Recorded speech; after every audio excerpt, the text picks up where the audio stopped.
Hi guys, welcome back to my YouTube channel. ඉතින් කොහොමද ඔයාලා හැමදෙනාම ගොඩාක් ආදරෙන් පිළිගන්නවා අදත් මගේ channel එකට.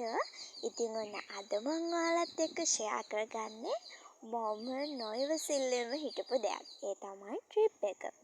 හරි. ඉතින් ඔන්න අද ඇවිල්ලා අගෝස්තු 16 වෙනිදා. ඉතින් අපි දැන් මේ trip එක යන්න පිටත් වුණා. දැන් වෙලාව පාන්දර 5:45ට විතර ඇති. අපි 5ට වගේ තමයි පන්සලෙන් පිටත් වුණේ ට්‍රිප් එක යන්න. 4:00ට අපි පන්සල ළඟට ගියා. ඉතින් දැන් ওই විදිහට යන ගමන් තමයි ඉන්නේ. ඉතින් මේ වීඩියෝ එක මම එකට හදලා බැලුවා. ඒ කියන්නේ ඔක්කොම ටික. එතකොට පැයටත් වඩා කොටසක් එනවා. ඉතින් ඒක නිසා මම තීරණය කළා මේ විදිහට පොඩි කොටස් විදිහට දාන්න ඕනේ කියලා. ඉතින් ඔය නම් මේ පාන්දර යන්න පිටත් වෙලා පැය භාගයකට විතර පස්සේ එළිය වැටීගෙන එන්න ඔන්න මෙන්න කියලා තමයි ඔය නම් ඔයාලා ඔය දකින්නේ. මේ වෙද්දි නම් ඇත්තටම අපි ඉන්න කොහෙද කියලාවත් හරියටම දන්නේ නැහැ. මොකද පාන්දරනේ ආවේ කළුවරේ ආවේ. ඒ වගේම ට්‍රිප් එක ගිහින් එද්දි ඒ කියන්නේ ආපහු ගෙදර එද්දි ඒ වෙලාවෙත් රෑ වෙලානේ ආවේ. ඒ හින්දා කිසිම දෙයක් ඇත්තටම මේ ලොකුවට මේ මතකයක් නැහැ. කොහෙද ඉන්නේ එහෙම දන්නේ නැහැ. ගියාවා එහෙම තමයි ඉතින් උනේ. හැබැයි උනාට අපි හොඳට එන්ජොයි කරා. ඉතින් ඔය ඉන්නේ අපි කට්ටිය. ඉතින් යද්දි පොඩි ඩාන්ස් පාරකුත් දැම්මා ඉතින්. ඩාන්ස් දාන ඒවා නම් ඇත්තටම ඔයාලා දැකලා hina වෙන්න එපා. ඉතින් මේ සාමාන්‍ය ට්‍රිප් එකක් යද්දි කවුරු වුණත් ඩාන්ස් එකක් දාලා නේද ඉතින් චුට්ටක් අර එන්ජොයි කරලා එන්නනේ යන්නේ. ඉතින් ඔය විදිහට තමයි අපි උදේ යන්න පිටත් වුණේ. හරි. ඉතින් අපි යන්න ප්ලෑන් කරගෙන හිටියේ කොළඹ තමා. ඉතින් මේ අතරම කොළඹ යන ගමන් තමා. කොළඹ නෙමෙයි මුලින්ම අපි කැලණියට එහෙම ගියා. ඉතින් මේ වීඩියෝ එකේ ඔයාලට ඉස්සරහට බලා ගන්න පුළුවන්. ඒ වගේම අපි නෙළුම් කුරුණටත් ගියා. ඒක මම අන්තිමටම ගේන්නම්. ඉතින් නෙළුම් කුරුණේ නම් ඇත්තටම වීඩියෝස් ගන්න ගිහලා මගේ ස්ටෝරේජ් ෆුල් වෙලා තමයි තිබුණේ. ඉතින් ඒ වෙලාවේ ඒකෙම ඒ කියන්නේ නෙළුම් කුරුණේම අපිට වීඩියෝ එක ගන්න යද්දිම තමයි ස්ටෝරේජ් ෆුල් වුණේ. ඉතින් හරිම දුකයි. කමක් නැහැ. ඉතින් මම මේ ළඟ හිටපු එක්කෙනෙක්ගෙන් තමයි මේ වීඩියෝස් ටික ගත්තේ. ඉතින් එයා මට වීඩියෝස් ටික එවන්නම් කිව්වා. ඉතින් මේ පැත්තට තියෙන සිග්නල් ප්‍රශ්නයක් නිසා ඉතින් මේ වීඩියෝස් ටික වැඩිය කියන්නේ මට ඒවා ආවේ නැහැ. එයා 6 පාරකටත් වඩා එහෙන් එවලා තිබ්බා. හැබැයි ඒ වුණාට මට ඒ වීඩියෝස් ටික තාම ආවේ නැහැ. ඉතින් ආවොත් මම ඔයාලට ඒකත් වෙනමම වීඩියෝ එකකින් අරගෙන එන්නම්. ඉතින් ওই ටික තමයි ඔයාලට දැනට බලන්න තියෙන්නේ. ඉතින් ඔහොම ඩාන්ස් කර ගියාට වැඩිය නම් ඩාන්ස් කරේ නෑ. උපරිම විනාඩි 15ක් විතර ඩාන්ස් කරන්න ඇති. මොකද කියනවා නම් ඇත්තටම අපිට මේ හොඳ සින්දුවක් දැම්මෙත් නැහැ. උදේම අර යන්න පටන් ගත්තු ගමන්ම නිකන් අර අවුල් වගේ නිකන් අර අමුතුයි. ඒ වෙලාවෙ ඉතින් කරන්න දෙයක් තිබුණේ නැහැ.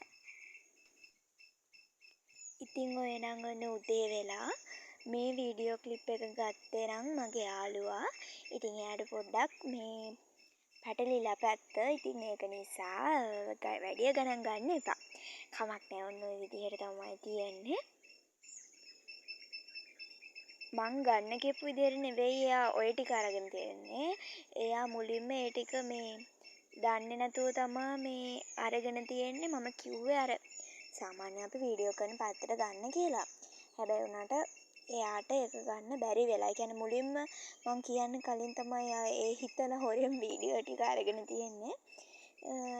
මං කිව්වයින් පස්සේ හරි පැත්තට ඔය බලන්නකෝ. මං කිව්වයින් පස්සේ හරි පැත්තට අරගෙන එයා තමයි ඉතින් මේ අතරම මේ මුළු ගමනෙම වීඩියෝ කරේ එයා.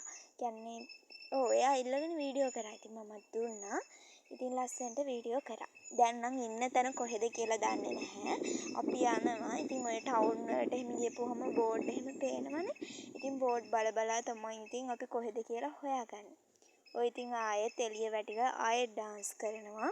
ඉතින් ඇත්තටම මගේ යාළුවගේ මේ ඇඟිල්ලක් නියපොත්ත ගැලවෙන්න ළඟයි. ඉතින් ඒක නිසා අර එළියෙන් වීඩියෝ කරද්දී ඇඟිල්ලක් වීඩියෝ එක හොඳට පෙන්නනවා වගේ ඇත්තටම ඒක පෙන්නනවා නෙමෙයි.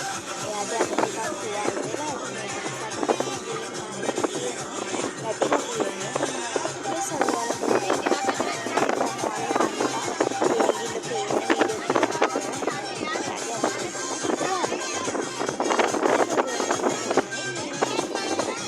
වැටිලා තියෙන්නේ. පෙවුනේ. ඉතින් ඒක තමයි අපිට ලයිව් බස් එකේ දාලා තිබුණේ. හැබැයි ඒක නම් දාලා තිබුණේ අම්මෝ නිකන් ඒක මම ඔයාලට අන්තිම වීඩියෝ එකේ දෙන්නම්.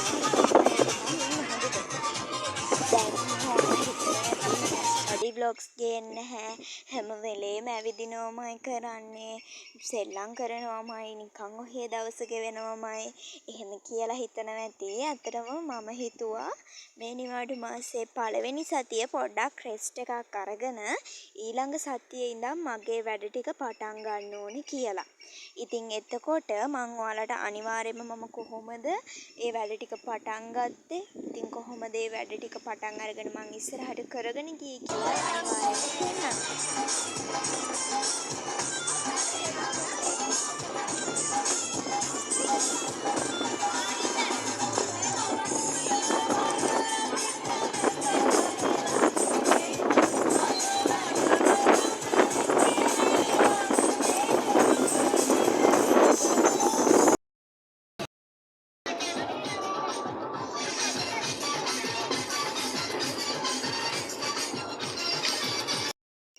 හරි ඉතින් ඔන්න අපේ මේ වෙල්යායක් ළඟින් නැවැත්තුවා. ඉතින් ඇත්තට මේ ඔය පිරිමි ළමයින්ගේ අවශ්‍යතා තියෙනවා නම් ඒවා ඉටු කරගන්න කියලා තමයි ඔතන නැවැත්තුවේ. ඉතින් පුංචි ළමයි ඉන්නවනේ පුංචි ළමයි තමයි ගොඩාක්ම ගියේ. ඉතින් ඒ අයට ඉන්න බැහැනේ. ඉතින් එහෙම ඒක නිසා එයාලගේ අවශ්‍යතා ඉෂ්ට කරගන්න කියලා නැවැත්තුවා ටිකක්. එහෙනම් අදට මං ගිහින් එන්නම් ඊළඟට part 2 අරගෙන එනකන් හැමෝම සතුටින් පරිස්සමින් ඉන්න channel එක subscribe කරන්න හැමෝටම bye